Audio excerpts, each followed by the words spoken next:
This is Pipeline Audio for aiXdsp, and I'm going to show you how to set up our new auto engage in Revalvers. Just like the Axe and some of the other high-end guitar modelers, you can turn on and off your wah pedal or whatever it is, any continuous controller type pedal, by moving that control. So first of all, I'm going to bring up a MIDI logger here so you can see what's going on. I'm going to move my guitar pedal. This is a Behringer FCB 1010, real popular pedal to use for this kind of thing. You probably have one already, so I don't need to tell you about it. So in this case, you see I'm sending CC27 on channel 1 when I move this pedal. And so I'm gonna, let's see, I just got a little bit of audio I'm gonna loop here. Playing in Revalver. I'm gonna add a wah. There we go. So first thing is, on this one, it has sort of an auto engager. It's kind of, yeah, I'm gonna just turn that off. It's a little button at the top. Turn that off. Right click on the wah and get the MIDI mapping.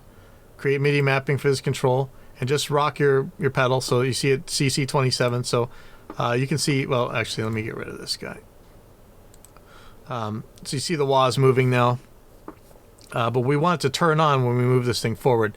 And that's what auto engage is for. So I'm going to set auto engage here to input CC27, which is the same as my wah, and make sure that that's going. See how it's rocking back and forth? When that green light's on, that means it sends out the secondary switch message. In this case, I'm going to put it on 28. And I want the wah to follow that 28 to turn on and off. So I'm going to right click this the on and off switch, MIDI mapping, create MIDI mapping for this control, and I'm going to hit this little button that says trigger MIDI switch. That's going to send out whatever your switch CC is, and I clicked it. There we go, CC28. So now when I move the wah forward, see it turning on? So let's just check that. So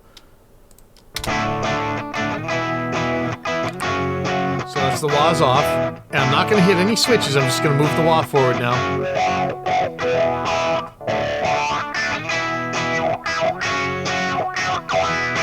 And when I pull the wah back, it turns off. And you can set the on threshold to be a little bit higher, and you can even set the off threshold to be lower. So here, I'll give you a good example. So I'm going to set the off threshold pretty far from the on threshold. So as I move the wah up, you can see now the switch is on, and it won't turn back off until it goes below the off threshold, the hysteresis in this case. So that means you can do like those really radical rocking without worrying about it turning off, right? The other thing is this remap range to hysteresis button is going to give you back the full sweep of the wah, and it's going to put it in whatever's left of this range control here. Normally you wouldn't do it this radically, but you could. The other thing we have here is a dwell time. So I'm going to turn these guys back down. And so even if I want to rock it back and forth pretty hard and I don't want to set a really high threshold, this dwell time means how long does it have to be below the off threshold before it turns off. So I'm going to turn this up kind of high, and you'll notice that the wah is still not turning off even though I'm going all the way down. If I leave it there, then it turns off. So in this case, it takes 337 milliseconds before it'll turn off. You can really give it that, the really waka waka sound, right? Now, this doesn't just work for wahs. See what else we got. Anything that's a continuous controller. What else we got here, actually?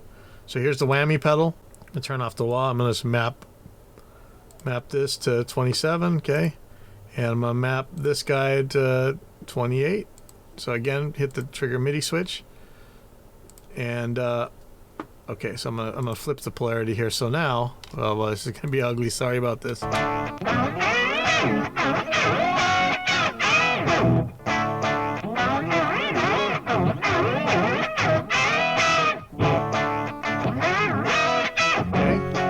So whatever you got, you can if it's a CC type of thing, you can control it.